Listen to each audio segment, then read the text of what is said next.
BCom part first, subject banking and financial management, paper first, economic environment in India का एक महत्वपूर्ण topic है भारत में भूमि सुधार, लैंड रिफॉर्म्स इन इंडिया। भारतीय अर्थव्यवस्था में कृषि विकास तथा आर्थिक एवं सामाजिक उत्थान की दृष्टि से भूमि सुधार की महती आवश्यकता है। भूमि सुधार का अर्थ मध्यस्थों का उन्मूलन, काश्तकार की सुरक्षा, लगान नियमन, जोतों की सीमाबंदी, चकबंदी तथा खेतों के पुनर्संगठन को सम्मिलित किया जाता है। भूमि सुधारों के विभिन्न उद्देश्य हैं, जिसमें पहला है कृषि उत्पादन में वृद्धि, कार्यकुशलता, आर्थिक जोतों का निर्माण, काश्तकार को मालिक का दर्जा देना, इससे कृषि क्षेत्र में प्रगति होगी। दूसरा उद्देश्य है कृषि क्षेत्र में होने वाले शोषण तथा सामाजिक अन्याय को समाप्त करना। भूमि सुधारों के अंतर्गत घोषित की गई अतिरिक्त भूमि को भूमिहीनों में वितरण करना, काश्तकार को भूमि का मालिक बनाना, किसानों में जागरूकता पैदा करना, मध्यस्थों का उल्लंघन करने से अनेक प्रकार के शोषण समाप्त हो जाएंगे तथा ग्रामों में सामाजिक न्याय की स्थापना करने का भी एक उद्देश्य भूमि सुधारों का रहा है। भूमि सुधारों के अंतर्गत विभिन्न कदम उठाए गए हैं, जिसमें पहला है मध्यस्थों का उन्मूलन, अबॉलिशन ऑफ इंटरमीडिएट्स।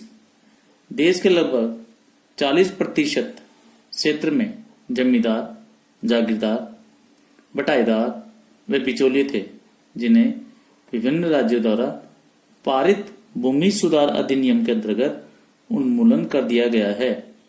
इसके परिणाम स्वरूप करीब 2 करोड़ से अधिक काश्तकार भूमि के स्वयं मालिक बन गए हैं।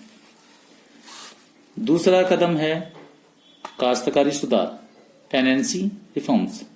भारत में विभिन्न राज्यों द्वारा काश्तकारी में सुधार हेतु काश्तकारी कानून पारित किए गए हैं, जिनमें निम्नलिखित काश्तकारी सुधार का प्रावधान किए गए हैं। पहला है लगान का नियमन, पट्टेदारों भूमिपति को लगान के रूप में उपज का अधिकतम 25% भाग निर्धारित किया गया है।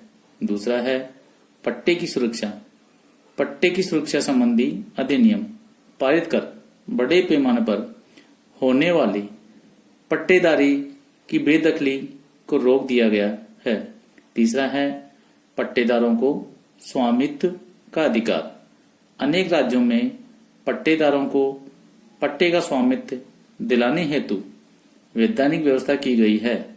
इस हेतु काश्तकारों को मालिक घोषित कर दिया गया और उनसे मालिकों को उचित मुआवजा दिलाने की व्यवस्था की गई। ऐसा अनुमान है कि काश्तकारों को भू स्वामित्व अधिकार देने से विभिन्न राज्यों में 124 लाख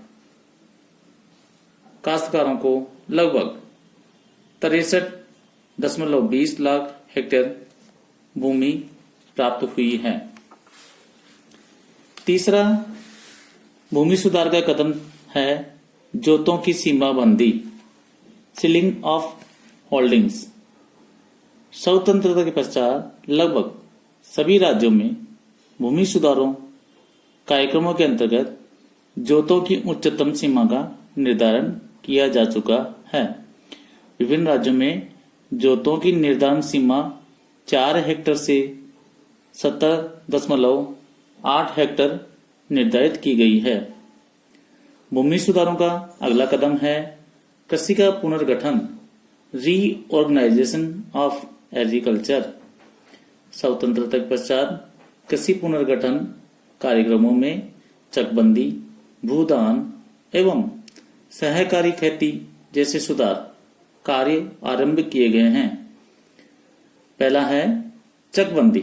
अब हम चकबंदी के बारे में बात करेंगे। इसको बोलते हैं अंग्रेजी में कंसोलिडेशन ऑफ होल्डिंग्स।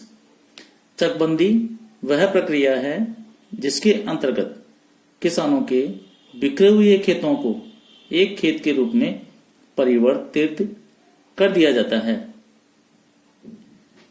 इससे जोत आर्थिक जोत बन जाती है तथा कृषि उत्पादन में वृद्धि होती है।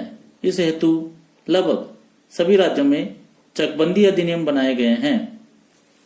दूसरा है भूदान आंदोलन। 1951 में भूदान आंदोलन सर्वोदय नेता आचार्य विनोबा भावे के द्वारा आरंभ किया गया था।